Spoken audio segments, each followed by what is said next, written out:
بسم اللہ الرحمن الرحیم الحمد للہ رب العالمین والصلاة والسلام علی اشرف الانبیاء وسید المرسلین اما بعد رب اشرح لی صدری ویسر لی امری واحلل عقدۃ من لسانی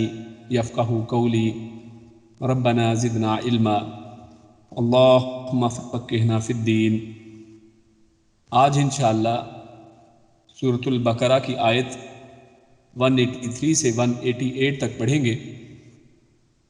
اور ان آیات کے اندر اللہ رب العزت نے روزوں کی فرضیت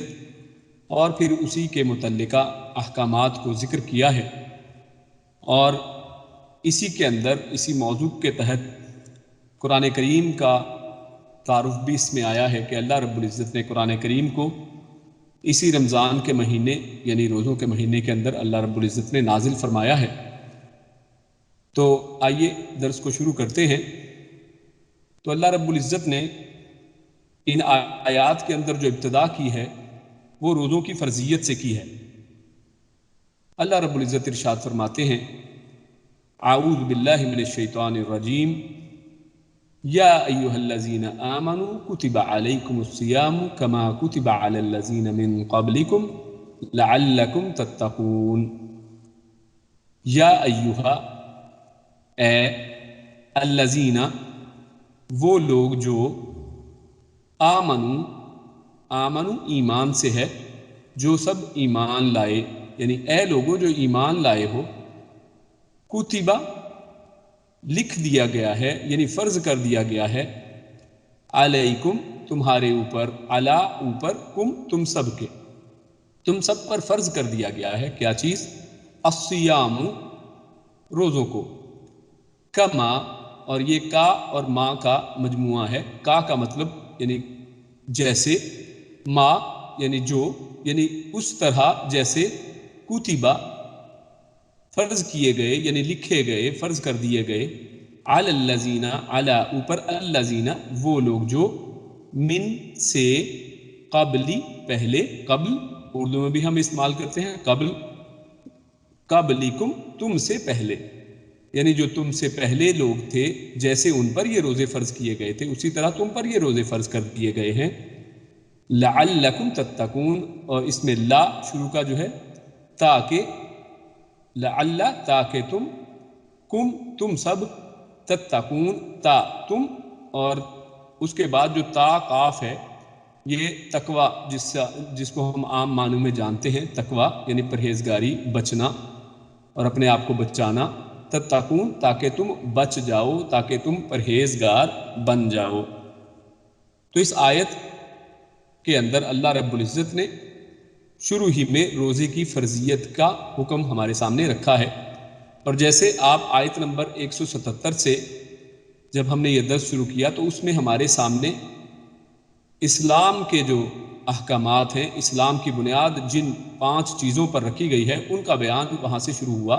اور اس میں نماز اور زکوٰۃ کا ذکر وہاں پر کیا گیا، اور یہاں پر اللہ رب العزت نے آگے چل کر روزوں کا ذکر یہاں پر فرما دیا گیا ہے، اور معروف حدیث جو آپ جانتے ہیں، جس کو صحیح بخاری میں کتاب الایمان میں ذکر کیا گیا ہے کہ اسلام کی بنیاد 5 چیزوں پر ہے، اور پہلی یہ کہ اس بات کی شہادت کہ اللہ کے سوا کوئی معبود حقیقی نہیں ہے، اور یہ کہ حضرت محمد صلی اللہ علیہ وسلم اللہ کے رسول ہیں، اور نماز قائم کرنا، زکوٰۃ ادا کرنا، حج کرنا، اور رمضان کے روزے رکھنا۔ تو رمضان کے روزے رکھنا اسلام کے بنیادی ارکان میں سے ہے، اور ہم سب جانتے ہیں کہ ارکان اسلام، یہ اسلام کی عمارت ان ارکان کے اوپر کھڑی ہے، اور اگر کسی شخص کا ایمان ان ارکان میں سے کسی ایک کے اوپر سے بھی ہٹ جائے تو یہ عمارت قائم نہیں رہ سکتی ہے، اور ان 5 کے 5 ارکان کے اوپر انسان کا ایمان ہونا، یہ اس کے اسلام کی نمائندگی کرتا ہے، اسلام کو ظاہر کرتا ہے۔ اور یہاں پر آیت کے اندر اللہ رب العزت نے جو ارشاد فرمایا کہ کتب علیکم الصیام، تو یہ جو لفظ صیام ہے یہ عموماً یہ سمجھا جاتا ہے کہ یہ صومن کی جمع ہے، یعنی صومن، روزہ،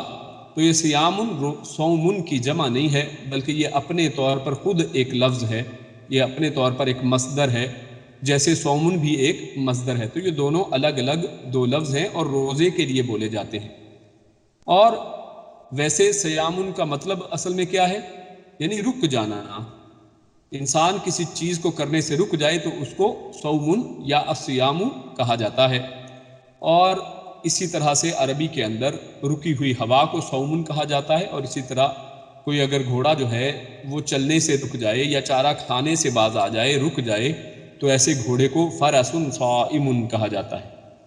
تو لہٰذا یعنی روزے کا جو اصل مطلب ہے وہ ہے رک جانا. اور شریعت کے اندر اس کا معنی وہ یہ ہے کہ روزے کی نیت سے انسان دل سے ارادہ کرے. اور یہ نیت جو روزے کی ہے یہ دل کے ساتھ ہے، جیسے نیت کا تعلق اصل میں ہے ہی دل کے ساتھ، اور اس کو زبان سے ادا نہیں کیا جاتا ہے. اور جو عام ہمارے انڈیا پاکستان یا دنیا میں مروجہ جو چند الفاظ ہیں،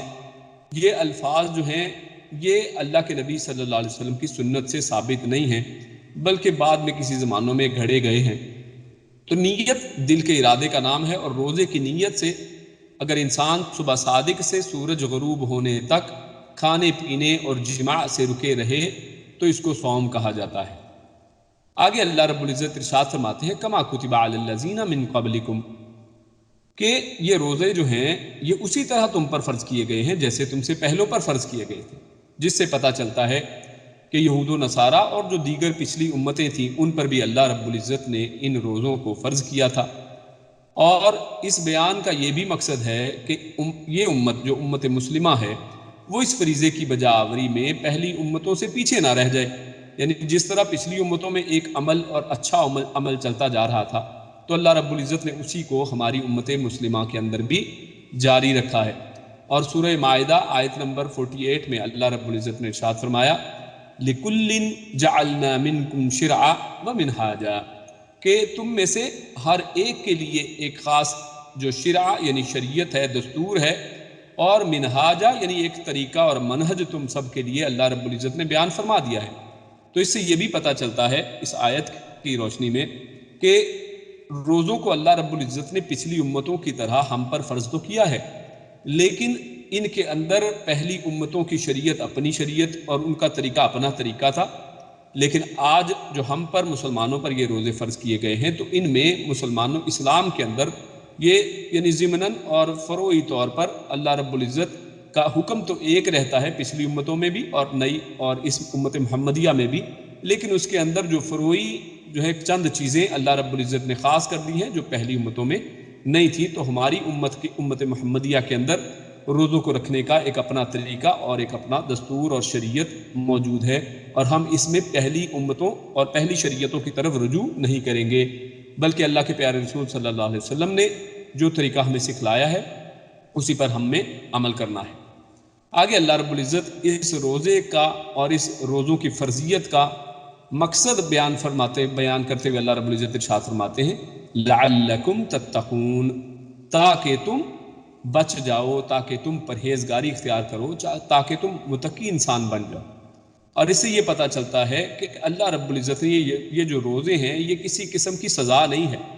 یہ کوئی عذاب نہیں ہے کہ اللہ رب العزت نے ہمیں تکلیف میں ڈال دیا ہے کہ چلو تم بھی روزے رکھو. تو ایسی بات نہیں ہے،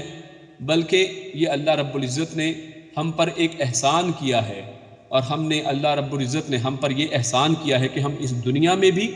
برائیوں سے بچ جائیں، بے حیائی اور برے کاموں سے ہم بچ جائیں، اور قیامت کے اندر اللہ رب العزت ان اسلام کے احکامات پر عمل کرنے کی وجہ سے اخروی جو ہے نجات کا بھی وہ طالب بنے گا، اور آخرت میں بھی اللہ رب العزت اس کو عذاب سے بچا لیں گے.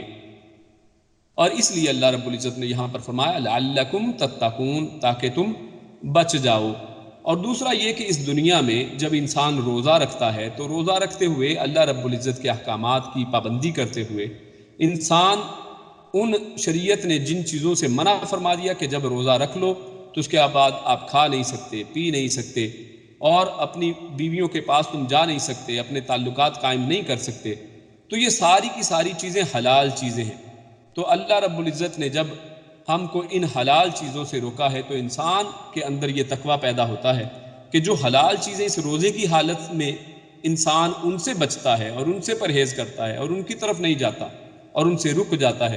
تو پھر جب انسان روزے کی حالت میں نہیں ہوتا ہے تو اس کے بعد یا پھر روزے کی حالت ہی میں جو حرام چیزیں ہیں ان سے بچنا کتنا ضروری ہے. یعنی جب حلال چیزوں سے بھی اللہ رب العزت نے روزے کی حالت میں روک دیا ہے تو حرام چیزوں سے بچنا تو اس سے بھی زیادہ اولا بات ہے، اس سے بھی زیادہ بڑی بات ہے. صحیح بخاری میں کتاب الصیام میں ہے کہ آپ صلی اللہ علیہ وسلم نے فرمایا الصیام جنہ، کہ جو روزے ہیں وہ ایک ڈھال کی مانند ہے. روزہ ایک ڈھال کی طرح ہے، یعنی ایسی ڈھال یعنی جو انسان کو وار سے بچاتی ہے. ڈھال جنگوں میں استعمال کی جاتی ہے جس سے وار سے بچا جاتا ہے. تو روزہ انسان کے لیے ایک ڈھال کی مانند ہے جس سے انسان برے کاموں سے بچ جاتا ہے، اور انسان کو کوئی بھی دیکھ نہیں رہا ہوتا ہے، لیکن اس کے باوجود ایمان کا لیول اللہ رب العزت اس روزے کی برکت سے اس طرح بلند فرما دیتے ہیں کہ انسان کو کوئی بھی دیکھنے والا نہیں ہے، اور پھر بھی گیا گزرا انسان بھی اس روزے کی حالت میں کھانے پینے سے رکا رہتا ہے اور اس کی طرف نہیں جاتا ہے. اسی طرح بخاری کتاب الصیام میں دوسری جگہ اللہ پیارے رسول صلی اللہ علیہ وسلم کا ارشاد ہے کہ جو شخص جھوٹی بات اور اس پر عمل نہ چھوڑے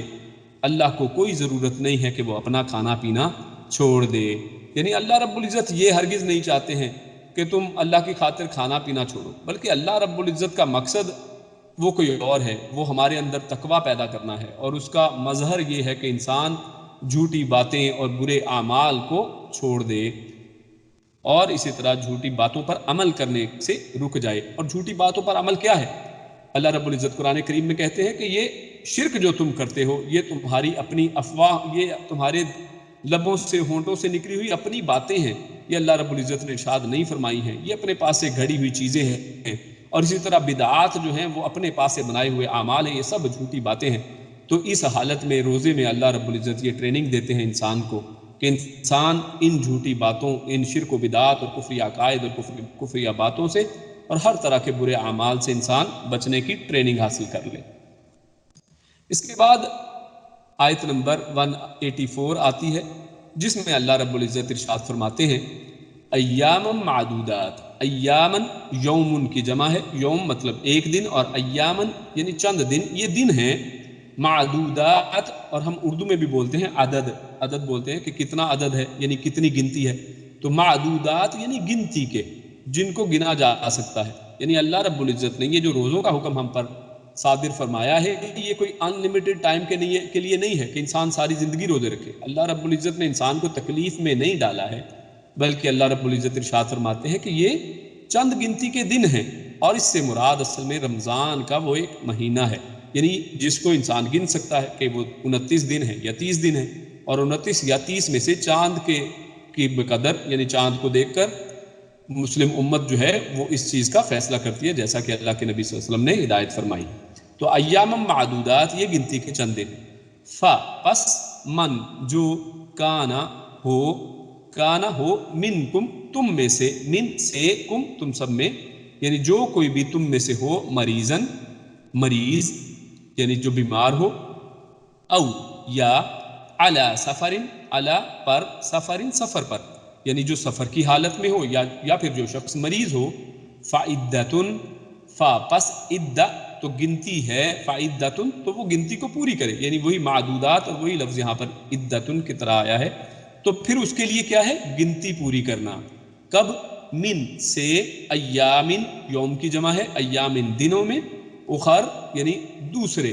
یعنی اس کے علاوہ ہٹ کر، یعنی رمضان کے بعد کے دنوں میں. اس کے اوپر پھر یہ ہے کہ وہ جتنے روزے اس نے سفر کی حالت میں یا بیماری کی حالت میں اگر چھوڑے ہیں تو ان کا پورا کرنا انسان کے اوپر فرض ہے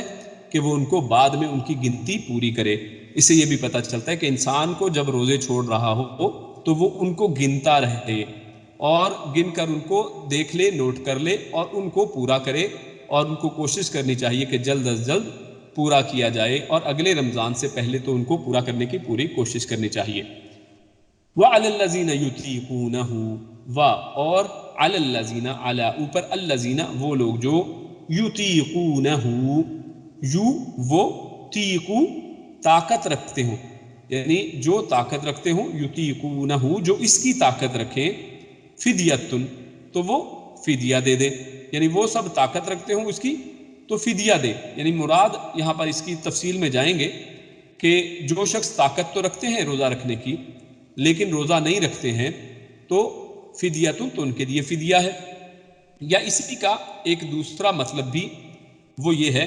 کہ جو شخص طاقت نہ رکھتا ہو، اور ابن عباس رضی اللہ تعالی عنہ سے اس کا اسی طرح مطلب جو ہے وہ ثابت ہے کہ یطیقونہ کو ابن عباس رضی اللہ تعالی عنہ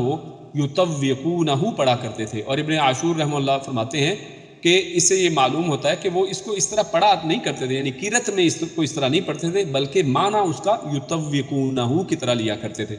اور یطوقونہ کا معنی کیا ہے؟ یتجشمونہ، یعنی اس سے تکلیف اٹھاتے تھے. یعنی اس کا مطلب ہمارے سامنے کیا آیا؟ وہ یہ کہ وَعَلَى الَّذِينَ يُطِيقُونَهُ فِدْيَةٌ، تو فدیہ ان لوگوں کے لیے ہے کہ جو یا تو طاقت رکھتے ہوں اور یا پھر ان میں طاقت نہ ہو روزہ رکھنے کی، یعنی بہت بوڑھے ہیں اور کوئی بوڑھی عورت ہے یا بوڑھا کوئی مرد ہے تو اس کے لیے یہ حکم ہے. آگے اس کی تھوڑی تفصیل میں جائیں گے. تو اس کے لیے کیا ہے؟ فدیہ، کہ وہ فدیہ دے، یعنی وہ اگر روزہ نہیں رکھتا تو اس کی جگہ پر وہ فدیہ دے گا. طعام مسکین، اور وہ فدیہ کیا ہے؟ طعام، کھلانا ہے، یعنی وہ کھانے کا کھلانا ہے. مسکین، ایک مسکین کو. مسکین یہاں پہ نکرہ ہے، مطلب کہ ایک مسکین کا کھانا کھلانا. فمن، پس، من جو، تطوع، تا کا مطلب تطوع یہاں پر خوشی سے یعنی کرے، یہ مؤنث کے لیے اصل میں استعمال ہوتا ہے لیکن اس کا مطلب علیحدہ سے نہیں کیا جا سکتا. فمن تطوع، تو جو یعنی تطوع کے ساتھ اپنی دل کی رضامندی اور خوشی کے ساتھ کرنا چاہے، خیرن، بھلائی. اور اس سے مراد اصل میں کیا ہے؟ یعنی اس سے مراد یہ ہے کہ انسان اپنی مرضی سے اگر ایک سے زیادہ شخص کا بھی اگر کھانا کھلانا چاہے، ایک مسکین کی بجائے اگر زیادہ کے لیے وہ کھانا کھلانے کا بندوبست کرتا ہے تو یہ اس کے لیے بہتر ہے. تو اللہ رب العزت نے اس پر انسان کو بہتر عمل سے روکا نہیں ہے یہاں پر اس صورت میں. یعنی یہ نہیں ہے کہ بالکل صرف ایک ہی کو کھلانا ہے، جبکہ اللہ رب العزت نے یہاں پر اجازت دی ہے کہ اگر کوئی شخص اپنی دلی رضامندی کے ساتھ بھلائی کرنا چاہے، فہوا، فاپس ہوا، وہ ہے خیر، تو زیادہ بہتر ہے وہ اس کے لیے، لہو، اس کے لیے. تو ایسے شخص کے لیے جو زیادہ کھلانا چاہے، زیادہ مساکین کو دینا چاہے تو یہ اسی کے لیے بہتر ہے. یعنی اس سے اللہ رب العزت کو کیا فائدہ ہونے والا ہے؟ یہ آپس میں انسانیت کا اللہ رب العزت نے دیکھیے کتنا بہترین سسٹم یہاں پر بتایا ہے کہ انسان جو فدیہ دینا چاہتا ہے وہ جب فدیہ دیتا ہے تو کوئی اللہ رب العزت کو وہ پیسے جمع نہیں کرواتا ہے بلکہ وہ اپنے ہی مسلمان بھائیوں کو، دیگر جو مساکین ہیں اور ارد گرد کے جو لوگ ہیں انہی پر خرچ کرتا ہے. اور یہ انسانوں کے اپنے لیے ہی بہتر ہے، اور جو شخص خرچ کر رہا ہے یہ اسی کے لیے اپنے لیے سب سے زیادہ بہتری والی چیز ہے. اور ان، اگر، اور یہ کہ تصومو، تم سب، سومو، روزے کو رکھو، وان تصومو، اور اگر، اور یہ کہ تم سب روزے کو رکھو، خیر، تو وہ بہتر ہے. یعنی پہلی بات تو یہ کی گئی کہ اگر تم روزہ اگر طاقت رکھتے ہو اور پھر بھی روزے کو چھوڑتے ہو، یا پھر اسی طرح بوڑھے ہو اور اس وجہ سے اگر روزے کو چھوڑتے ہو تو تم فدیہ دے دو. لیکن آگے اللہ رب العزت ارشاد فرما رہے ہیں کہ اس سے بھی بہتر بات یہ ہے کہ تم اگر روزہ رکھو، یعنی اگر روزہ رکھ سکتے ہو تو روزہ رکھنا ہی زیادہ بہتر ہے. چاہے کوئی بوڑھا شخص ہی ہو، اس کو اجازت تو ہے لیکن اگر وہ رکھنا چاہے تو وہ اس کے لیے زیادہ بہتر ہے. خیر لکم، تو بہتر ہے، لکم، تم سب کے لیے، ان، اگر، تم ہو، تعلمون، علم رکھنے والے، تم سب جاننے والے. یعنی اگر تمہیں علم ہو، اگر تم سب جانتے ہو، اگر یہ روزے کا مقصد اور روزے سے جو حاصل ہونے والا فائدہ ہے، یعنی اللہ رب العزت ارشاد فرماتے ہیں کہ الصوم لی، یعنی روزہ میرے لیے ہے اور میں ہی اس کا اجر دینے والا ہوں. تو جو شخص یعنی اس روزے کے اجر کو جان لے اور جس کے لیے اللہ رب العزت نے یعنی جنت کے دروازوں میں سے ایک دروازے کو مخصوص کر دیا ہے کہ وہ روزے داروں کے داخلے کے لیے ہے، تو جو شخص اس چیز کو جان لے، اس چیز کو سمجھ جائے، روزے کی اہمیت کو سمجھ جائے تو یہ اس کے لیے بہت بہتر اور زیادہ بہتر ہے. تو اس حوالے سے اس آیت کے اندر ہمارے سامنے ایک حکم آتا ہے جس میں یہ پتہ چلتا ہے کہ روزوں کو انسان چھوڑ سکتا ہے اگر چاہے طاقت بھی رکھتا ہو اور اس کی جگہ پر فدیہ دے سکتا ہے. لیکن اصل میں مطلب کیا ہے اور اس کے اوپر اللہ رب العزت نے قرآن کریم ہی کے اندر اصل حکم کیا فرمایا ہے تو اس کی حقیقت کو جانتے ہیں. وہ یہ کہ روزوں کو اصل میں اللہ رب العزت نے ہم پر جو فرض کیا ہے اس کو اصل میں بتدریج یعنی تھوڑا تھوڑا کر کے سٹیپ بائی سٹیپ اللہ رب العزت نے فرض کیا ہے. اور روزوں کی فرضیت جیسا کہ ہم سب جانتے ہیں کہ روزوں کو اللہ رب العزت نے 2 ہجری میں فرض کیا 2 ہجری میں فرضیت ان کی نازل ہوئی. تو بخاری کتاب التفسیر میں ہے کہ عائشہ رضی اللہ تعالی عنہا بیان فرماتی ہیں کہ قریش 10 محرم کا روزہ رکھتے تھے اور نبی اکرم صلی اللہ علیہ وسلم بھی رکھا کرتے تھے. یعنی جب تک مکہ میں رہے تو ان کے ساتھ یہ جو پرانا کسٹم اور پرانا طریقہ چلا آ رہا تھا اللہ کے نبی بھی ان کے ساتھ اسی طرح رکھتے. جب مدینہ میں آئے تو اس دن کا روزہ رکھا اور رکھنے کا حکم دیا. تو مدینہ میں آ کر آپ صلی اللہ علیہ وسلم کو پتہ چلا کہ مدینہ کے لوگ جو ہیں وہ بھی جو ہے اسی دن کا وہ روزہ رکھتے ہیں. اور موسیٰ علیہ السلام کو اس دن اللہ رب العزت نے نجات دی تھی. فرعون کی موسیٰ علیہ السلام کی قوم کو فرعون کے چنگل سے نجات ملی تھی یہی دن. تو اللہ کے نبی نے اسی کے رکھنے کا حکم دیا. پھر جب رمضان کے روزوں کا حکم نازل ہوا، یعنی پہلے حکم اس طرح سے تھا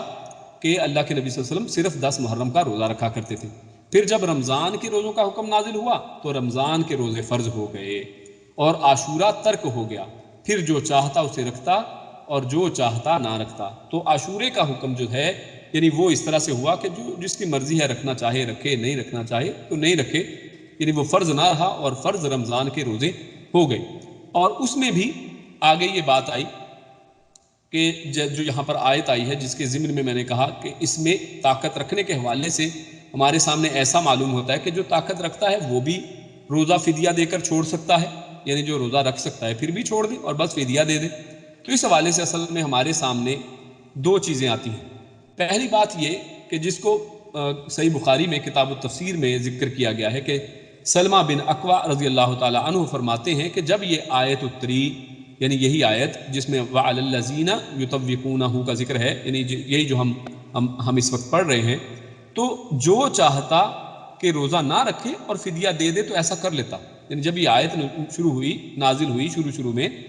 تو لوگوں نے اس آیت کو اسی طرح سے لیا جیسا اس کا مطلب ہے، یعنی کہ جو طاقت رکھتا ہے اور پھر بھی روزہ چھوڑنا چاہتا ہے تو وہ چھوڑ دیتا اور اس کی جگہ پر فدیہ دے دیتا. تو ایسا کر لیتا. یہاں تک کہ وہ آیت اتری جو اس کے بعد ہے، یعنی اس کے بعد میں جو آیت آئے گی پھر وہ آیت آ گئی. اور تو اس بعد والی آیت نے اس آیت یعنی جس میں یہ ذکر ہے یہی جو ہم پڑھ رہے ہیں اس وقت سورۃ البقرہ کی آیت نمبر 81 84 اور اس کا یہ جو حکم ہے کہ وَعَلَى الَّذِينَ يُطِيقُونَهُ فِدْيَةٌ، تو یہ اصل میں جو آیت ہے یہ منسوخ ہو گئی. اس کا حکم جو ہے منسوخ ہو گیا. یعنی دیکھیے آج یہ آیت تو قرآن کریم کے اندر موجود ہے، ہم اپنی تلاوت میں اس کو پڑھتے ہیں، لیکن اس کا حکم اب منسوخ ہے. منسوخ کا مطلب یہ کہ اب اس پر عمل نہیں کیا جائے گا اور اگلی بعد میں آنے والی آیت نے اس پہلے حکم کو منسوخ کر دیا ہے. اور بخاری کتاب الصوم میں ابن عمر رضی اللہ تعالیٰ عنہ سے بھی اسی طرح کا حکم جو ہے وہ مروی ہے. اور اس کی حکمت اصل میں کیا ہے کہ لوگ یعنی جو چاہے، یعنی شروع میں جو حکم یہ آیا اور جب تک یہ منسوخ نہیں تھا تو اس کی حکمت اصل میں یہ تھی کہ شروع میں لوگوں کو روزے کی عادت نہیں تھی. یعنی اسلام جب نیا ان لوگوں کی طرف آیا، مشرکین مکہ اور مدینہ میں جب مسلمان تشریف لے کر گئے تو اس وقت یہ لوگوں کو اس روزے کی عادت نہیں تھی، یہ صرف عاشورے کا روزہ رکھتے تھے. تو اس لیے انہیں یہ رعایت دی گئی. یعنی شروع میں یہ رعایتی طور پر یہ حکم آیا کہ اچھا اگر کوئی نہیں رکھ سکتا، نہیں رکھنا چاہتا تو وہ فدیہ دے کر اس کو چھوڑ سکتا ہے. لیکن بعد میں جب یہ آیت اگلی والی آیت آ گئی تو پھر یہ رخصت منسوخ ہو گئی. تو اس کے بعد پھر اس آیت پر عمل نہیں ہوگا. تو یہ پہلی تفسیر ہے اس آیت کی کہ اس آیت کا حکم اصل میں منسوخ ہے. یعنی آج یہ کسی کے لیے جائز نہیں ہے کہ کوئی شخص ہٹا کٹا ہو، صحت مند ہو اور اسے کوئی مسئلہ بھی نہیں ہے اور وہ سفر بھی نہیں کر رہا ہے اور اس کے باوجود وہ روزہ نہیں رکھتا اور وہ روزہ نہ رکھے اور بعد میں فدیہ دے دے. تو ایسا آج جائز نہیں ہے بلکہ یہ منسوخ ہے. اب دوسری صورت کیا ہے اور دوسری تفسیر صحیح بخاری کتاب التفسیر میں عبداللہ بن عباس رضی اللہ تعالی عنہما سے آئی ہے اور انہوں نے یُطِیقُونَہُ کو جیسے میں نے پہلے بیان کیا یُطَوِّقُونَہُ پڑھا ہے اور جس کا معنی ہے کہ یعنی اس سے تکلیف اٹھاتے ہیں. یعنی جو لوگ روزہ رکھنے سے تکلیف محسوس کرتے ہیں، یعنی جو لوگ اس قابل نہیں ہے کہ وہ روزہ رکھ سکے. اور جیسے کہ کوئی ایسا مریض ہو کہ جس کو اب ڈاکٹر جواب دے چکے ہیں اور ایسے مرض میں مبتلا ہے کہ اب وہ روزہ نہیں رکھ سکتا ہے اور اس کو اس سے تکلیف ہوگی روزہ رکھنے سے، تو وہ لوگ اس میں شامل ہیں. اور اسی طرح جو لوگ بہت بوڑھے ہیں اور اب اگر روزہ رکھتے ہیں تو ان کو تکلیف اس سے ہوتی ہے، زیادہ دیر وہ بھوک اور پیاس برداشت نہیں کر سکتے، یا کسی آج بھی اگر کوئی ایسی بیماریاں ہیں کہ جن میں آپ کو میڈیسن لینی ہی ہے اور اگر نہیں لیں گے تو اس میں پرابلم ہو سکتی ہے. تو ایسی تمام صورتوں میں یعنی اگر جو لوگ تکلیف اٹھاتے ہوں تو عبداللہ ابن عباس نے اس کی یہ تفسیر بیان کی ہے کہ یہ ان کے لیے جو ہے حکم ہے. یہ آیت یعنی بطور آیت منسوخ نہیں ہے، یعنی پوری کی پوری آیت یہ منسوخ نہیں ہے، بلکہ اس کا مطلب یہ لیا جائے گا کہ یہ ان کے لیے ہے اصل میں یہ حکم کہ جو لوگ بوڑھے ہیں اور بوڑھی عورت یا بوڑھا مرد ہے وہ اصل میں جو روزہ نہیں رکھ سکتا ہے وہ ہر دن کے بدلے میں ایک مسکین کو کھانا کھلا دے. تو اصل میں یہ حکم جو ہے صرف بوڑھوں کے لیے آیا ہے، اور اسی طرح سے جو لوگ مشقت محسوس کرتے ہیں، تکلیف محسوس کرتے ہیں اور ان کی بیماری اس حد کو پہنچ گئی ہے، تو اس سے وہ لوگ بھی اس حدیث کا مصداق بنتے ہیں، اس آیت کا مصداق بنتے ہیں. تو اس سے ہمارے سامنے یعنی خلاصہ کیا آیا اصل میں؟ تو خلاصہ یہ ہے کہ یہ آیت روزے کی طاقت رکھنے والوں کے لیے منسوخ ہے. یعنی جو لوگ روزے کی طاقت رکھتے ہیں اور پھر بھی وہ روزہ نہیں رکھتے تو ان کے لیے اصل میں منسوخ ہے. یعنی ان کے لیے ایسی کوئی آپشن نہیں ہے، ان کے لیے ایسی کوئی رخصت اور رعایت نہیں ہے. جو لوگ طاقت رکھتے ہیں وہ روزہ رکھیں، ان کے لیے یہ آیت منسوخ ہے، وہ اس آیت سے فائدہ نہیں اٹھا سکتے ہیں. اور جبکہ بوڑھے مرد اور بوڑھی عورت اور اسی طرح جس بیمار کے تندرست ہونے کی امید ہی نہ ہو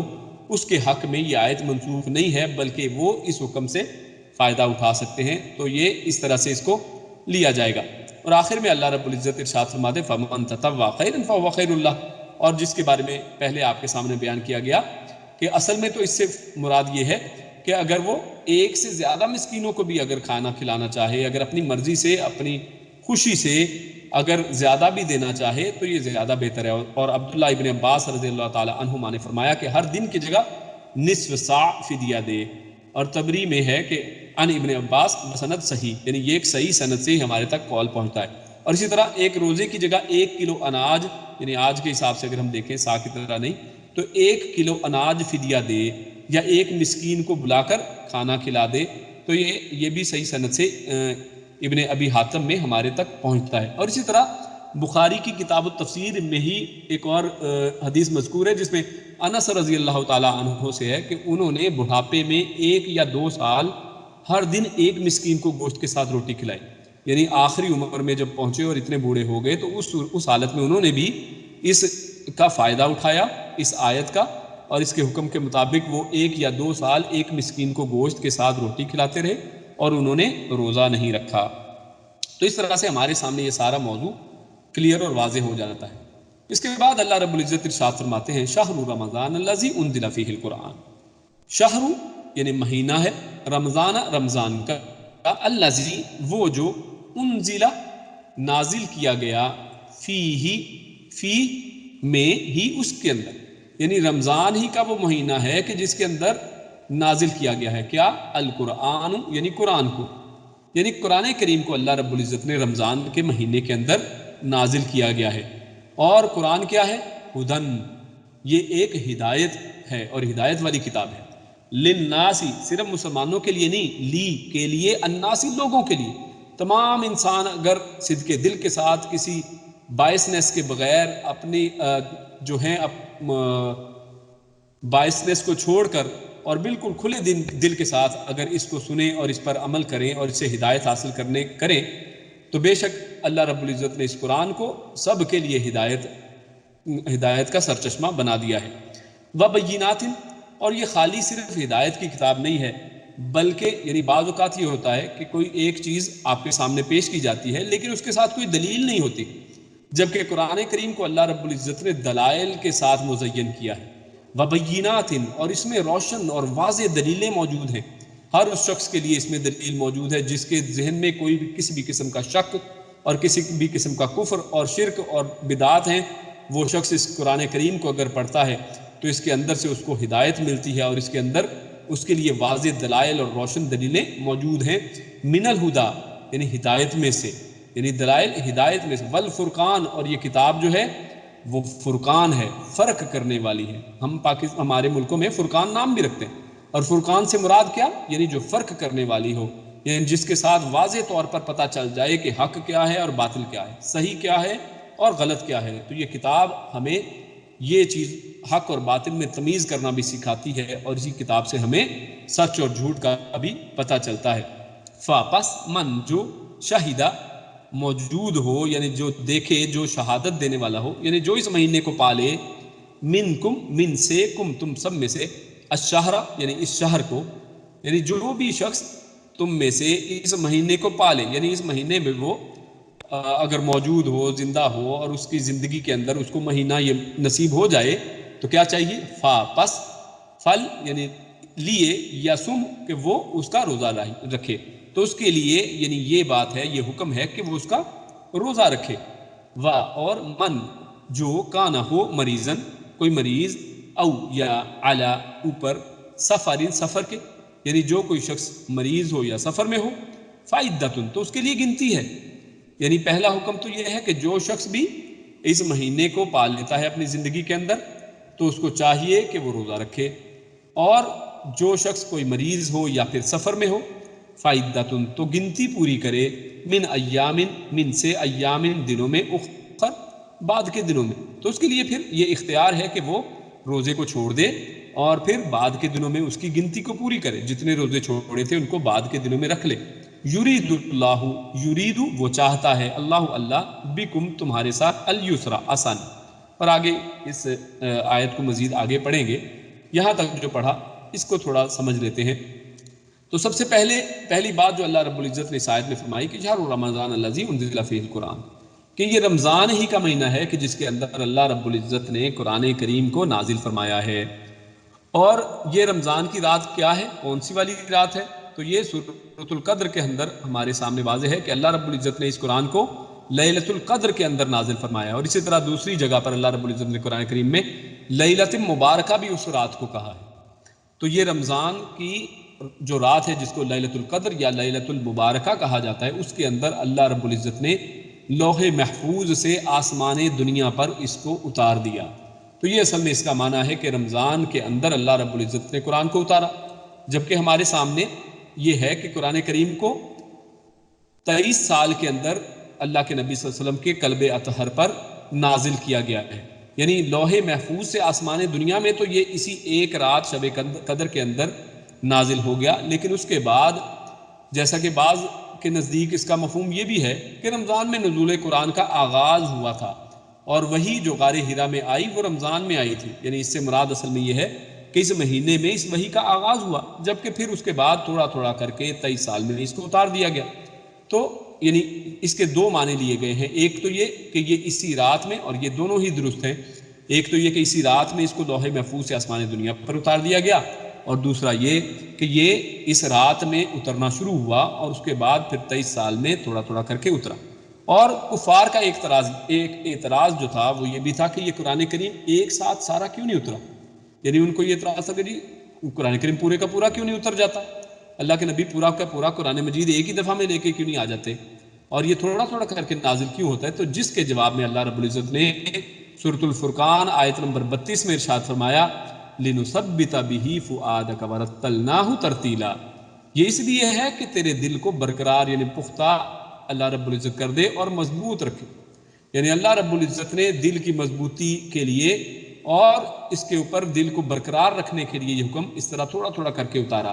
اور اس طرح یہ امت مسلمہ کے لیے بھی آسان رہا کہ ایک ایک حکم آتا تھا اور اللہ کے نبی خود بھی اور ساری کی سارے صحابہ کرام اس پر عمل کرتے، اس کو اپنی زندگی میں ڈالتے چلے جاتے، اور اس طرح ایک ایک کر کے سٹیپ بائی سٹیپ موقع کی مناسبت سے اللہ رب العزت نے اپنی حکمت بالغہ کے تحت اس کو اللہ کے نبی صلی اللہ علیہ وسلم کے اوپر اتار دیا۔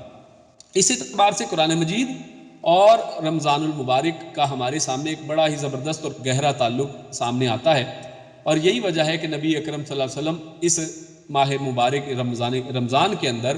جبریل امین علیہ السلام کے ساتھ قرآن کریم کا دور کیا کرتے تھے، اور اللہ کے نبی صلی اللہ علیہ وسلم نے اپنے آخری رمضان کے اندر اس کا جبریل امین کے ساتھ 2 دفعہ دور کیا ہے، اور اسی طرح اللہ کے پیارے رسول صلی اللہ علیہ وسلم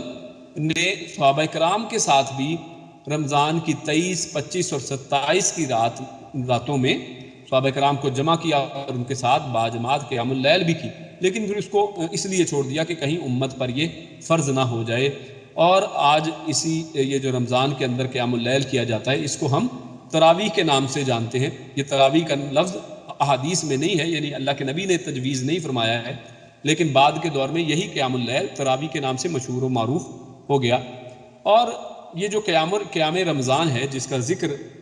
یہاں پر ہم کر رہے ہیں، اور اسی وجہ سے اللہ رب العزت نے روزوں کے ساتھ فوراً یہاں پر قرآن کریم کا ذکر کیا ہے تاکہ اس کے تعلق اور رمضان کے اندر قیام کے اندر جو قرآن کریم کو پڑھا جاتا ہے اس کی اہمیت ہمارے سامنے واضح ہو جائے۔ تو بہت سی احادیث میں ہمارے سامنے قیام رمضان یعنی رمضان کی راتوں کے اندر جو انسان تراویح پڑھتا ہے تو اس کی فرضیت، اس کی اہمیت ہمارے سامنے آتی ہے۔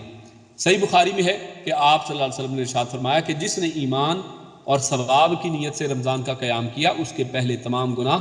معاف کر دیے جاتے ہیں۔ اور اسی طرح صحیح بخاری کی کتاب صلاۃ التراویح میں ہے کہ ابو سلمہ رضی اللہ تعالی عنہ نے عائشہ رضی اللہ تعالی عنہا سے پوچھا کہ رمضان میں رسول اللہ صلی اللہ علیہ وسلم کی نماز کس طرح کی تھی، یعنی انہوں نے حضرت عائشہ سے رمضان کی نماز کا سوال کیا کہ اللہ کے نبی رمضان میں کس طرح نماز پڑھا کرتے تھے، تو انہوں نے فرمایا، یعنی عائشہ رضی اللہ تعالی عنہا نے جواب دیا کہ آپ رمضان ہو، یعنی تم صرف رمضان پوچھتے ہو، اللہ کے نبی چاہے رمضان ہوتا یا پھر غیر رمضان یعنی دیگر 11 مہینے اللہ کے نبی 11 رکعت سے زیادہ نہیں پڑھتے تھے۔ تو اس حدیث میں ہمارے سامنے واضح طور پر ایک فرمان آتا ہے کہ اللہ کے نبی صلی اللہ علیہ وسلم جو رمضان میں ان کی نماز تھی اس کی کیفیت کیا تھی کہ وہ 11 رکعت ہوا کرتی اور اس سے زیادہ نہیں پڑھا کرتے تھے۔ اور اسی طرح جو موطا امام مالک ہے یعنی اس کے باب شہر رمضان میں صحیح سند کے ساتھ حدیث آئی ہے کہ عمر رضی اللہ تعالی عنہ نے تمام لوگوں کو ایک امام پر جمع کر دیا، چنانچہ ابی بن کعب رضی اللہ تعالیٰ عنہ اور تمیم داری رضی اللہ تعالیٰ عنہ ان دونوں کو حکم دیا کہ وہ لوگوں کو 11 رکعت قیام کروائیں۔ تو اس صحیح حدیث سے بھی ہمارے سامنے آیا کہ یہ جو ایک غلط فہمی بعض اوقات دماغوں میں آتی ہے کہ عمر رضی اللہ تعالیٰ عنہ نے شاید اپنے زمانے میں 20 رکعت کا حکم دیا تھا، تو ایسی بات نہیں ہے۔ ہمارے سامنے بالکل واضح صحیح حدیث موجود ہے کہ جس میں عمر بن خطاب رضی اللہ تعالیٰ عنہ نے جو حکم دیا ہے وہ صرف 11 رکعت کا حکم ہے،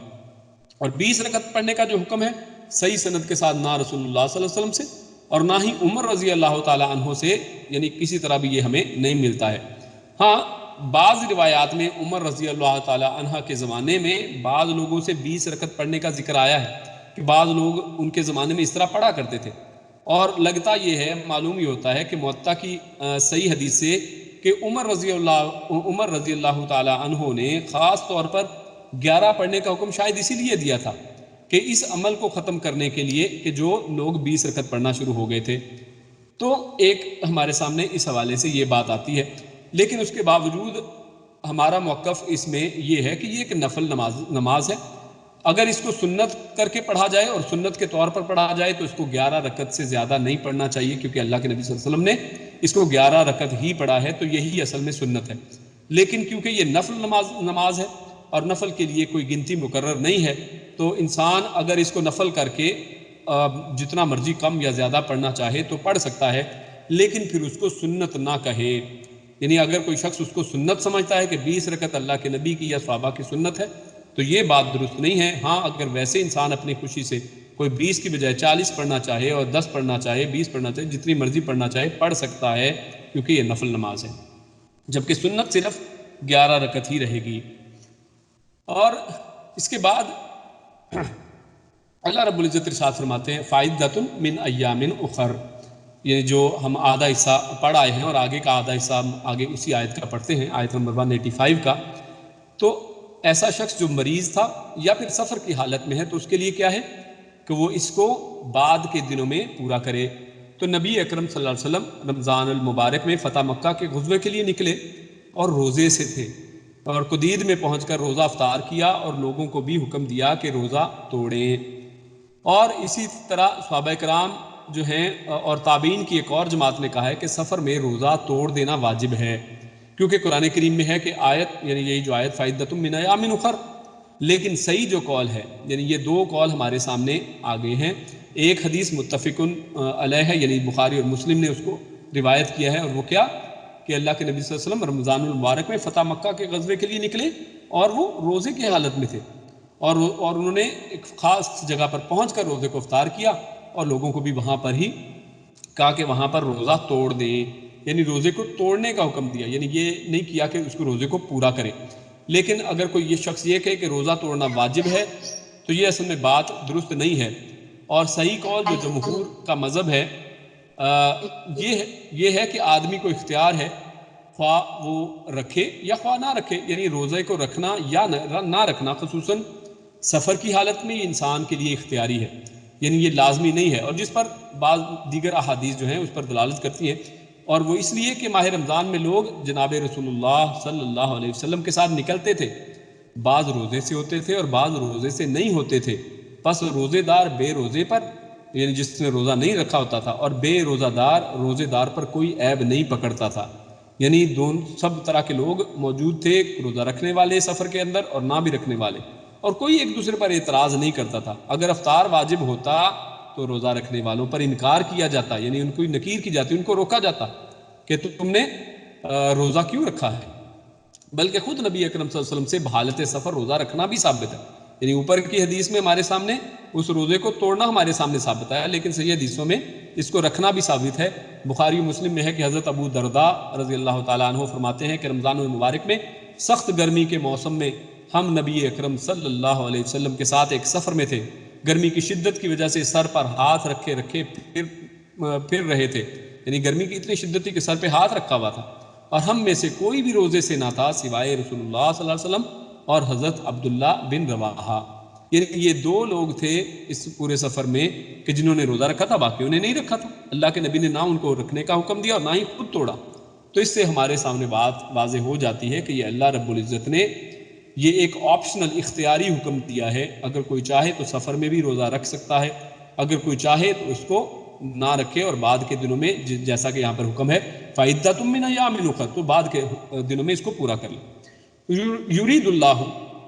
چاہتا ہے، یریدو یعنی وہ چاہتا ہے، اللہ بھی ساتھ کم تم سب کے، یعنی اللہ تعالیٰ تمہارے ساتھ چاہتا ہے کیا؟ الیسرا، آسانی کا معاملہ، یعنی اللہ رب العزت تمہارے پہ زبردستی نہیں کرنا چاہتے کہ تم سفر میں ہو تو تم لازمی روزہ رکھو،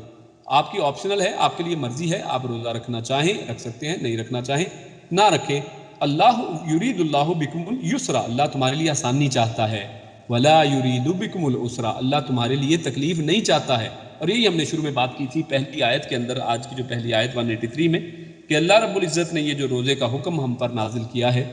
یہ اس لیے کہ ہم متقی بن جائیں، یہ ہمارے لیے کوئی زبردستی اور عذاب یا سزا نہیں ہے، بلکہ اللہ رب العزت نے ہمارے لیے آسانی والا معاملہ فرمایا ہے اور روزے کا حکم دیا ہے، اور اس میں سے جو مریض ہیں یا سفر والے ہیں ان کو بھی آپشن دے دی ہے کہ اگر تم بعد میں کے دنوں میں رکھنا چاہو تو بعد کے دنوں میں رکھ سکتے ہو۔ وَلِتُكْمِلُوا الْعِدَّةَ، اور لیے تکملو، تم تکمیل کرو، تم پورا کرو، تم مکمل کرو، العدت اپنی گنتی کو، وَلِتُكَبِّرُوا، اور اس لیے بھی، اور لیے تکبرو، تم تکبیر بلند کرو، تم بڑائی بیان کرو اللہ رب العزت کی، اللہ کی، علی اس پر، ما جو ہداکم، جو اس نے تمہیں ہدایت دی ہے، یعنی اللہ رب العزت نے جو ہدایت تمہیں عطا فرما دی ہے، اللہ رب العزت نے یہ جو احکامات تمہارے سامنے رکھ دیے ہیں، تو ان سب پر تم اللہ رب العزت کی تکبیرات اور بڑائیاں بیان کرو، اور اللہ رب العزت کی جو ہے ان کو اپنی اس گنتی کو بھی پورا کرو۔ وَلَعَلَّكُمْ تَشْكُرُونَ، اور لعلکم، تاکہ تم، لعل یعنی تاکہ تم سب تشکرون، تم شکر یعنی تم شکر ادا کرو، تم شکر گزار بنو، تم شکر ادا کرو، یعنی اللہ رب العزت نے تمہارے لیے یہ شکر کے طور پر اور ہدایت کے انعام کے طور پر اللہ رب العزت کی تکبیرات بلند کرنے کا یہاں پر حکم دیا ہے۔ تو اس آیت یہ جو ہم نے ابھی پڑھی اور اس کا یہ حصہ وَلِتُكْمِلُوا الْعِدَّةَ وَلِتُكَبِّرُوا اللَّهَ عَلَى مَا هَدَاكُمْ وَلَعَلَّكُمْ تَشْكُرُونَ، اس آیت سے علماء نے روزوں کی تکمیل پر اس کا شکر ادا کرنے کے لیے عید الفطر کا اہتمام اور اس کے لیے جاتے اور واپس آتے ہوئے تکبیرات کا اہتمام، اس کا حکم انہوں نے اخذ کیا ہے، یعنی اس آیت سے یہ حکم نکلتا ہے کہ عید کی نماز کو پڑھا جائے، اور جو ایک شکر کے مانند ہے اور اللہ رب العزت کا اس میں شکر ہے، اور اسی لیے اس کو پڑھنے کے لیے جب جایا جائے تو تکبیرات کو بلند کیا جائے، اور احادیث میں بھی اس کا عملاً تفصیل کے ساتھ حکم ہے جو یہاں پر جس کا موقع نہیں ہے۔ آگے اللہ رب العزت اسی رمضان کی آیات اور روزوں کی آیات کے درمیان میں ایک اور آیت لے کر آئے ہیں جس کا تعلق دعاؤں کے ساتھ ہے، تو اس سے ہمیں پتہ چلتا ہے کہ اصل میں دعاؤں کو سننے والا کون ہے۔ تو اللہ رب العزت ارشاد فرماتے ہیں، اور اذا جب سأل سوال کرے جس کو اردو میں سوال کہتے ہیں، تو عربی میں بھی اسی سے ملتا جلتا لفظ ہے، سأل سوال کرے، کا آپ سے، عبادی میرے بندے، یعنی جب آپ سے میرے بندے سوال کریں، انی میرے بارے میں، ان یعنی بارے میں، اور چھوٹی یا یعنی میرے کے لیے استعمال ہوتی ہے عربی میں، انی میرے بارے میں، فا پس، انی تو بے شک میں، انا بے شک، اور چھوٹی ہے پھر میرے لیے، تو بے شک میں قریب قریب ہوں۔ تو اللہ رب العزت یہاں پر ارشاد فرماتے ہیں کہ جب بھی میرے بندے، اور یہاں پر خصوصاً آپ دیکھیے اللہ رب العزت نے عبادی کہہ کر کتنی شفقت اور محبت اور رحمت کا یہاں پر ثبوت دیا۔ اللہ رب العزت نے اپنے بندوں کے لیے کہا کہ میرے بندے جب آپ سے سوال کریں تو آپ ان کو کیا کہیں، فَإِنِّي قریب، تو میں قریب ہی ہوں، اجیب دعوت الدائی، اجیب میں جواب دیتا ہوں، یعنی جواب دینے سے مراد کہ میں ان کی ان دعاؤں کو قبول کرتا ہوں، دعوت پکار کا، یعنی دعوت دینا، پکارنا، بلانا، میں ان کے بلانے کو، ان کی دعاؤں کو، ان کا جواب دیتا ہوں، الدائی دعا کرنے والے کی دعا کا جواب دیتا ہوں، اذا جب، دعانی جب وہ مجھے پکارتا ہے، یعنی جب وہ دعا کرتا ہے مجھ سے تو میں اس کی دعا کو قبول کرتا ہوں، اس کا جواب دیتا ہوں، یعنی اجیب سے مراد یہاں پر اس کو قبول کرنا ہے۔ فا پس، فَلْيَسْتَجِيبُوا تو پورا لفظ یہ ہے، فا مطلب پس، لی لا لام جو آیا ہے اس کا مطلب چاہیے کہ، یستجیبو کہ وہ سب وہ بھی قبول کریں، یعنی وہ بھی جواب دیں، یعنی اللہ رب العزت نے اوپر لفظ کہا اجیبو میں جواب دیتا ہوں، اور یہاں پر نیچے وہی لفظ ہے فَلْيَسْتَجِيبُوا تو انہیں بھی چاہیے کہ وہ بھی میرے احکامات کا جواب دیں، یعنی جب اللہ رب العزت تم پر یہ روزوں کا حکم اور دیگر جو اسلام کے احکامات ہیں وہ آپ پر فرض کرتا ہے اور تمہیں وہ احکامات دیتا ہے، تو تمہیں چاہیے کہ تم بھی ان کا جواب دو، یعنی تم بھی ان کو مانو، لی یعنی میرا، یعنی میرے جو احکامات ہیں، اور وَلْيُؤْمِنُوا اور چاہیے کہ تم ایمان لاؤ،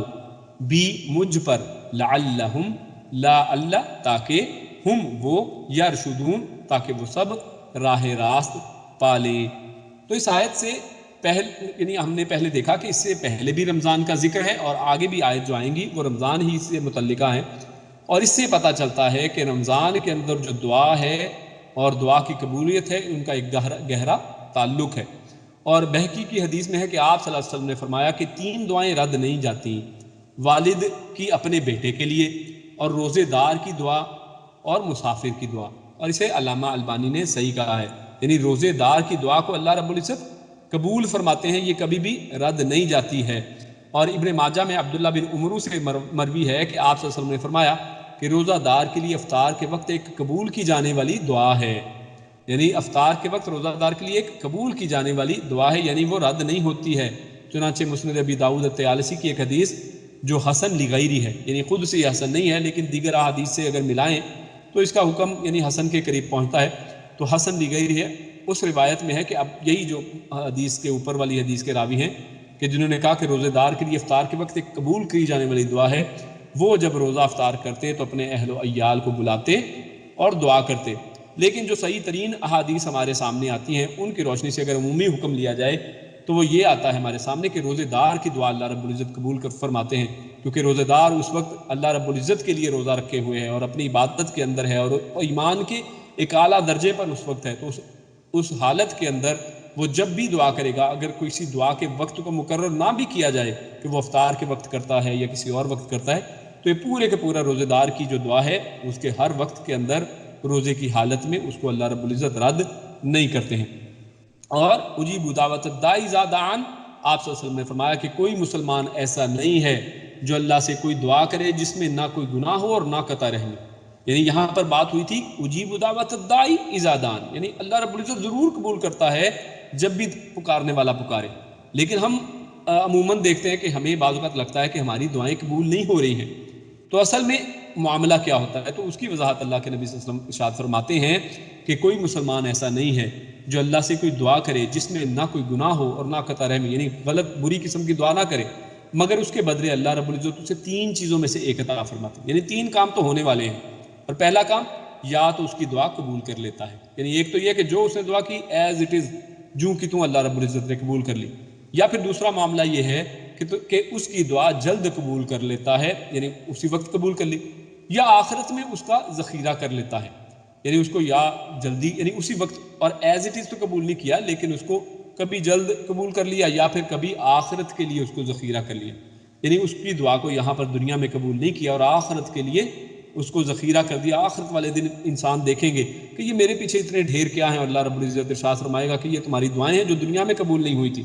تو ایک معاملہ یہ ہونے والا ہے. اور تیسرا یہ کہ اس سے انسان کی اللہ رب العزت انسان سے کوئی برائی اور کوئی مصیبت اللہ رب العزت ٹال دیتے ہیں. تو ان میں سے کچھ نہ کچھ ضرور ہوتا ہے. اور صحابہ نے کہا, جب یہ سنا تو انہوں نے کہا کہ پھر تو ہم بہت دعا کریں گے. تو اس کے جواب میں اللہ کے نبی نے فرمایا کہ اللہ کے پاس اس سے کہیں زیادہ ہے, یعنی تم اس سے پریشان نہ ہو, جتنی مرضی دعائیں کرو, اللہ رب العزت بہت زیادہ دینے والے ہیں. اور آخری حصہ جو ہے فَلْيَسْتَجِيبُوا لِي وَلْيُؤْمِنُوا بِي, تو اس سے ہمارے سامنے دو احکامات آتے ہیں کہ دعاؤں کی قبولیت اصل میں کس طرح سے ہونے والی.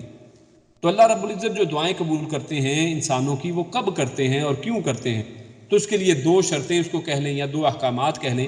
وہ یہ ہیں. اور ان میں سے پہلا حکم کیا کہ وہ بھی میرا حکم مانے. فَلْيَسْتَجِيبُوا, انہیں بھی چاہیے کہ وہ بھی میرا حکم مانے. یعنی جو شخص اللہ کا حکم نہیں مانتا ہے پھر وہ کس طرح سے امید کر سکتا ہے کہ اللہ رب العزت اس کی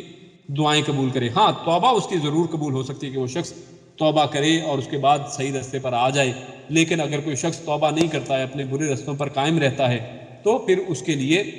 ایک جگہ پر اس طرح بھی ارشاد فرمایا کہ اگر کوئی شخص اللہ کے احکامات پر عمل نہیں کرتا تو اس کے دل میں اللہ کی رحمت کی امید کا چراغ روشن نہیں ہوتا. یعنی اس کے اندر سے آہستہ آہستہ اللہ رب العزت امید ہی ختم کر دیتے ہیں. اور آپ صلی اللہ علیہ وسلم کی حدیث جس میں حرام کھانا پینا معروف حدیث ہے کہ ایک شخص جو بیت اللہ میں آتا ہے اور اس کے بال اٹے ہوئے ہیں اور اس کے کپڑے جو ہیں حرام کے کپڑے وہ جو گرد آلود ہیں, اور وہ ہاتھ اٹھاتا ہے اور دعائیں کرتا ہے, اور اللہ کے نبی صلی اللہ علیہ وسلم ارشاد فرماتے ہیں کہ اس کا کھانا حرام کا, اس کا پینا حرام کا, اس کا لباس حرام کا, تو اللہ ایسے شخص کی دعا کیسے قبول کرے. یعنی اس سے یہ بھی پتہ چلتا ہے کہ اللہ کے احکامات کو ماننا ہے, حرام سے پرے رہنا ہے, اور پھر یہ دعا قبول ہو سکتی ہے. اور دوسری شرط اللہ رب العزت نے جو لگائی وہ یہ کہ وَلْيُؤْمِنُوا بِي, کہ میرے ساتھ ایمان بھی لائیں. یعنی صرف یہ نہیں ہے کہ ایمان کے اندر خرابیاں ہیں, شرک بھی ساتھ ہے, اللہ کو بھی کبھی پکار لیا اور کبھی غیر اللہ کو بھی پکار لیا, کبھی واسطوں کی طرف چلے گئے, کبھی وسیلوں کی طرف چلے گئے, اور اسی کام میں پڑے رہتے ہیں, اور پھر اللہ رب العزت سے کہتے ہیں کہ اللہ ہماری دعائیں قبول نہیں کرتا. تو اللہ رب العزت نے ایمان اور اس پر یقین رکھنے کی یہاں پر ہدایت فرمائی ہے. اس کے بعد اللہ رب العزت روزے کے چند مزید احکامات ہمارے سامنے رکھتے ہیں. آیت نمبر 187 میں اللہ رب العزت ارشاد فرماتے ہیں اُحِلَّ لَكُمْ, اُحِلَّ حلال کیا گیا ہے, لکم تمہارے لیے, لیلۃ الصیام, لیلہ رات کو, الصیامی روزوں کی, الرفث یعنی بے حجاب ہونا,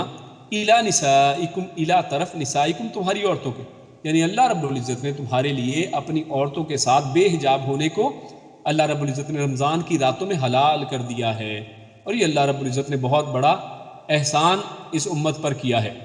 اور ابتدائی اسلام میں ایک حکم یہ تھا کہ روزہ افطار کرنے کے بعد عشاء کی نماز یا سونے تک کھانے پینے اور بیوی سے مباشرت کرنے کی اجازت تھی.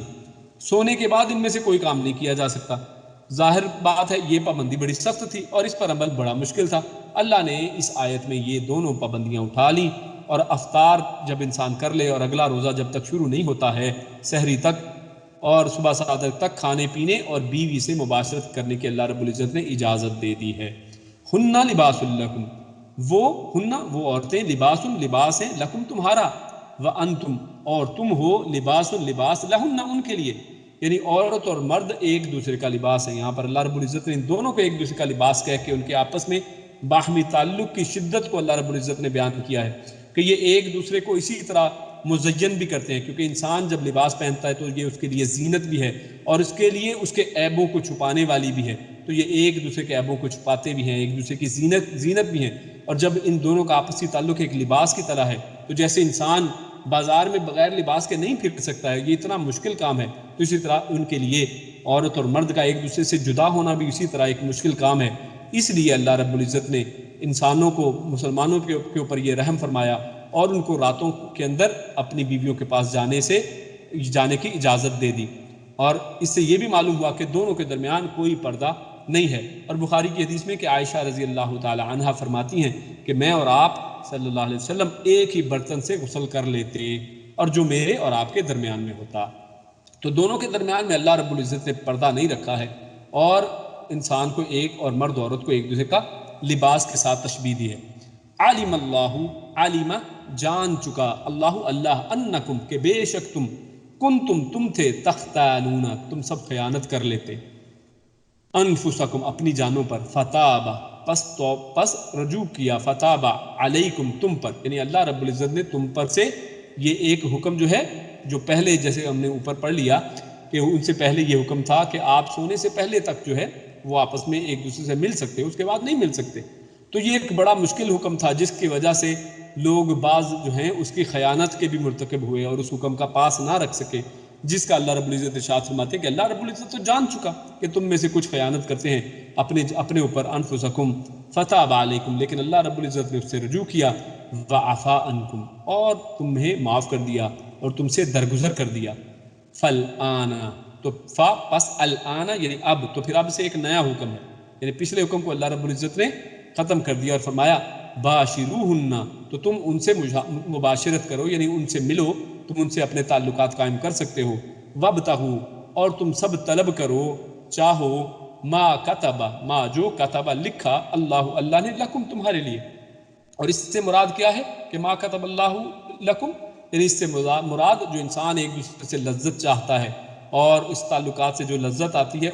وہ بھی اس سے مراد ہے. اور اس کے علاوہ پاک دامنی جو ہے، یعنی ایک دوسرے کا جو لباس ہونا، اور اولاد کا حصول جو انسان اس پورے تعلقات سے انسان چاہتا ہے. تو ان سب کے حوالے سے اللہ رب العزت نے ارشاد فرمایا کہ تمہیں یہ اجازت ہے کہ فباشروہن وابتغوا ما کتب اللہ لکم، کہ تم ایک دوسرے سے تم مباشرت کر سکتے ہو اور اللہ رب العزت سے جو تم چاہتے ہو وہ طلب کر سکتے ہو جو اللہ رب العزت نے تمہارے لیے لکھ دیا ہے. تو اس سے یہ بھی پتہ چلتا ہے کہ اللہ رب العزت نے انسان کے لیے اولاد کو لکھ دیا ہے، اور یہ تقدیر کے کاموں میں سے ایک تقدیر ہے. تو اللہ رب العزت سے شکوے شکایتیں نہیں کرنی چاہیے، ہاں اس سے دعا کریں، اور اللہ رب العزت سے دعا ہے کہ اللہ رب العزت جن بھائیوں کی نرینہ اولاد نہیں ہے، اللہ رب العزت ان سب کو نرینہ اولاد عطا فرمائے، اور جو بالکل بے اولاد ہیں اللہ رب العزت ان کو ہر طرح کی، ان کو نر اور مادہ، لڑکے اور لڑکیاں، سب طرح کی اولاد عطا فرمائے اور ان کو ان کی آنکھوں کی ٹھنڈک بنائے. آگے اللہ رب العزت ارشاد فرماتے ہیں وَكُلُوا، اور کھاؤ، دوسرا حکم یہ، اور کلو تم کھاؤ، وشربو، اور تم سب پیو، حتیٰ کہ یتبین، حتیٰ کہ بین ہو جائے، واضح ہو جائے، کھل جائے، لکم تمہارے لیے، الخیط الابید، خیط کہتے ہیں یعنی دھاگے کو، الابید سفید، حتیٰ کہ واضح ہو جائے تم پر سفید دھاگا، من سے الخیط الاسود، سیاہ دھاگے سے، من الفجر فجر کے. تو یہاں پر خیط الابید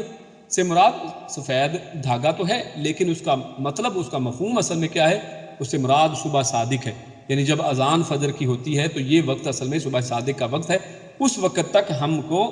یعنی ہم کھا سکتے ہیں،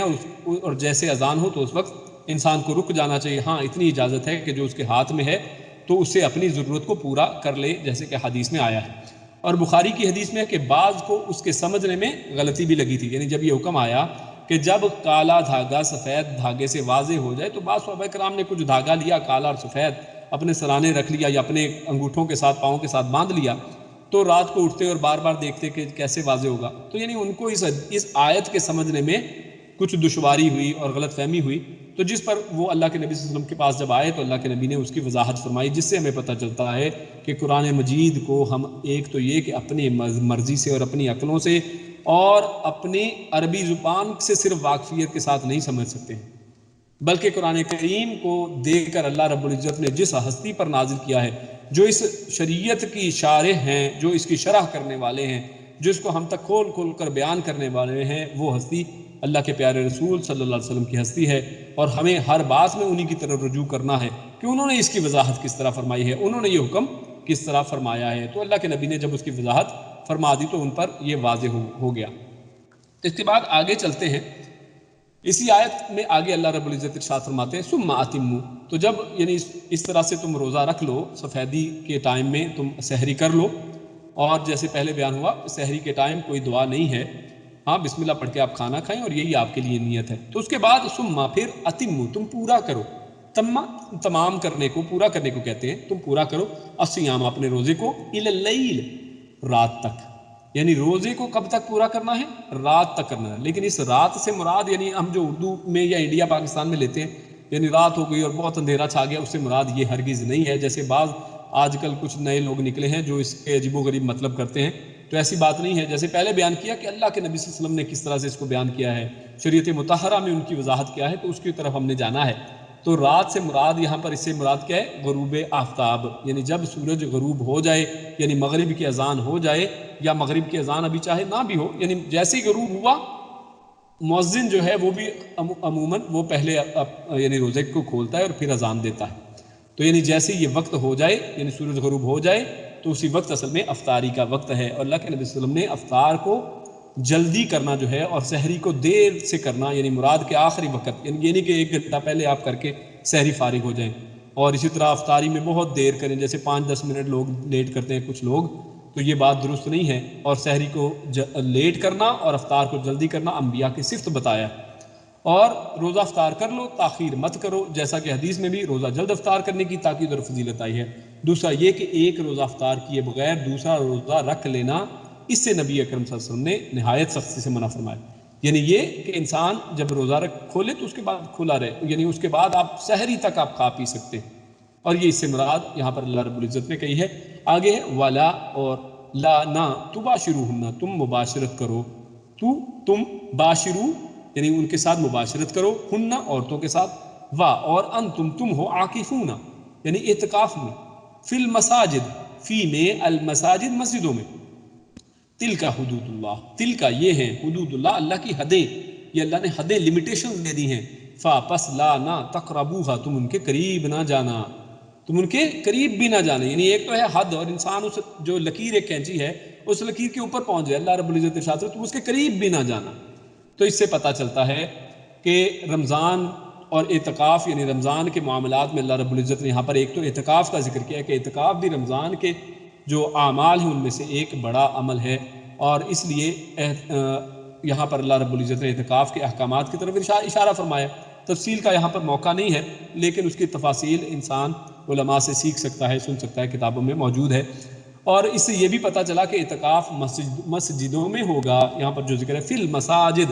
یعنی بعض لوگ خواتین کے لیے خصوصاً جو ہے اعتکاف کو کہتے ہیں گھروں میں ہی ہے، تو ایسی بات نہیں ہے، جب کہ یہاں پر اللہ رب العزت نے واضح ارشاد فرمایا عاکفون فی المساجد، مسجدوں میں اعتکاف ہو۔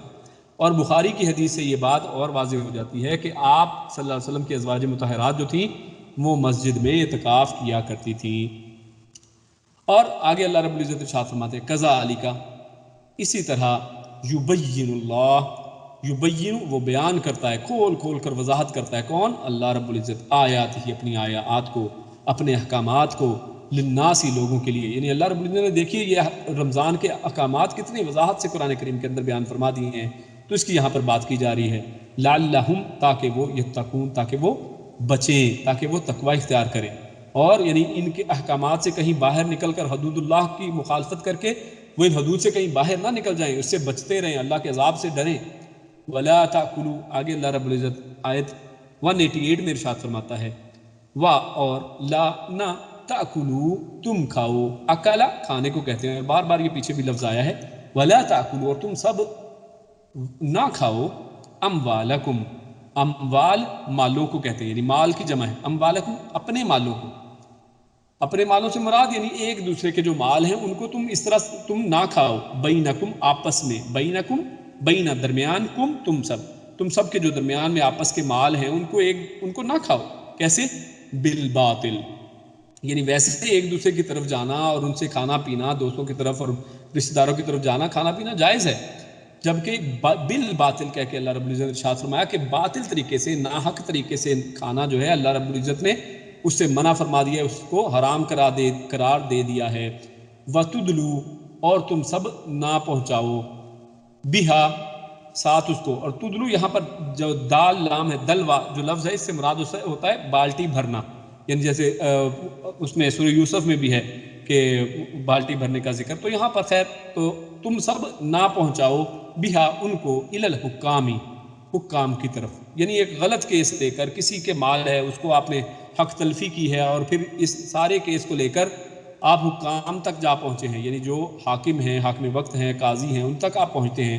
لتاکلوا، اور یہ اس لیے آپ کرتے ہیں، یعنی کسی کے شخص کے خلاف آپ نے کیس کر دیا، کسی شخص نے کہ جناب فلاں زمین اس کی نہیں ہے، اس کے اوپر فلاں کا حق ہے یا میرا حق ہے، تو اس سے اللہ رب العزت یہاں پر منع فرما رہے ہیں کہ تم ان ایسی باتوں کو حکام تک لے کر نہ جاؤ، اور نظریہ آپ کا کیا ہو؟ لتاکلوا، تاکہ تم ان کو کھاؤ، لیے تاکلوا، تم کھاؤ ان سب کو، فریقاً ایک حصہ اس کا، من اموال الناس، من سے اموال الناس لوگوں کے مالوں میں سے، بالاسمی گناہ کے ساتھ، یعنی تم یہ جو کھاؤ گے ان کے حصے میں سے، حکام سے جا کر اگر کیس جیت بھی گئے تو یہ گناہ میں سے کھانا ہے، یہ لوگوں کے مالوں کو اس طرح گناہ کے ذریعے سے نہ کھاؤ، وَأَنْتُمْ تَعْلَمُونَ، اور انتم تم ہو، تعلمون جانتے۔ اور اس آیت کو یہاں پر اللہ رب العزت نے کتنی حکمت کے ساتھ یہاں پر بیان فرمایا ہے کہ پیچھے اللہ رب العزت نے روزے کی حالت میں چند حلال چیزوں کو انسان کے اوپر حرام کیا ہے کہ اس روزے کی حالت میں آپ وہ حلال چیزیں بھی نہیں کھا سکتے، کھانا پینا حلال ہے، حلال کی کمائی کو اس وقت آپ کھا پی سکتے تھے، لیکن اللہ نے حرام کر دیا کہ روزے کی حالت، تاکہ تربیت ہو۔ اور اس کے بعد اللہ رب العزت اس تربیت کو عملی طور پر ہمارے سامنے بیان کرتے ہیں کہ جس طرح روزے کی حالت میں حرام کھانا تم پر منع ہے، تو اس طرح تم پر جو حلال کھانا منع ہے، تو اس طرح حرام کھانا پھر کتنا بڑا منع ہے۔ تو یہاں پر اللہ رب العزت نے باطل کو اور غلط طریقے سے لوگوں کے مالوں کو کھانے سے انسانوں کو روکا ہے۔ اور یہ ایسے شخص کے بارے میں ہے کہ جس کے پاس کسی کا حق ہو لیکن حق والے کے پاس ثبوت نہ ہو، اور اس کمزوری سے فائدہ اٹھا کر وہ عدالت یا حاکم مجاز سے اپنے حق میں فیصلہ کروا لے، یعنی بیچارہ ہے، کوئی اس بیچارے کو پتہ نہیں ہے ان چیزوں کا اور اس کے پاس ثبوت نہیں ہے لیکن حق اسی کا ہے، تو کوئی شخص اس طرح سے اپنے حق میں فیصلہ کروا لے، تو اس حوالے سے اللہ رب العزت نے فرمایا کہ یہ ایک گناہ ہے اور تم ایسا کام نہ کرو، اور اس طرح دوسرے کا حق غصب نہ کرو، اور یہ ایک ظلم اور حرام والی بات ہے۔ اور عدالت کا فیصلہ ظلم اور حرام کو جائز اور حلال نہیں کر سکتا، یعنی چاہے عدالت فیصلہ کر بھی دے، فیصلہ تمہارے حق میں ہو بھی گیا، دنیا میں تم نے کچھ مال اور فائدہ حاصل کر بھی لیا، لیکن اس کے باوجود یہ تمہارے لیے آخرت میں کسی طرح کا فائدہ دینے والا نہیں ہے۔ اور یہ اللہ کے، یعنی دنیا میں چاہے وہ دکھاتا پھرے کہ دیکھو عدالت کا حکم تو میرے حق میں ہے، لیکن اللہ رب العزت کے ہاں، اللہ کے نزدیک ایسا شخص جو ہے وہ ظالم اور مجرم گردانا جائے گا۔ اور اس سے اسی آیت سے ایک دوسرا حکم جو نکلتا ہے وہ یہ کہ رشوت دے کر دوسروں کا حق نہیں کھانا چاہیے، یعنی بعض اوقات ایک چیز کسی کا حق ہے، اس کو کوئی اور، یعنی کوئی بھی لے سکتا تھا، لیکن آپ نے رشوت کے ذریعے، سفارش کے ذریعے اس کا حق کھا لیا ہے، تو یہ بھی اسی حکم کے اندر آتا ہے۔ اور آپ نے رشوت اور اللہ کے نبی صلی اللہ علیہ وسلم سے رشوت دینے اور لینے والے پر لعنت جو ہے ہمارے سامنے ہے کہ اللہ کے نبی نے فرمایا کہ الراشی والمرتشی کلاہما فی النار۔ اور لیکن اس میں یہ بات یاد رہے کہ تاوان دینا جو ہے، یعنی بعض اوقات کوئی لوگ کسی آدمی کا مال ہتھیا لیتے ہیں، یا کسی کے، آج لوگ بچوں کو پکڑ لیتے ہیں اور کچھ ایسے کام کرتے ہیں تو بعد میں تاوان مانگتے ہیں اس کے بدلے میں، تو تاوان دینا جو ہے وہ رشوت نہیں ہے، وہ رشوت سے بالکل ڈیفرنٹ چیز ہے، لیکن پھر بھی اس سے بھی جہاں تک ہو سکے بچنا چاہیے۔ ہاں کوئی بے بس ہو جائے تو یہ ایک الگ بات ہے۔ اور آج کا درس جو ہے اسی پر ختم ہوا۔ اللہ رب العزت سے دعا ہے کہ اللہ رب العزت نیک عمل اور اچھی سمجھ کی توفیق عطا فرمائے۔ سبحان ربک رب العزت عما یصفون وسلام علی المرسلین والحمد للہ رب العالمین۔ جزاکم اللہ خیر وبارک اللہ فیکم۔ السلام علیکم ورحمۃ اللہ وبرکاتہ۔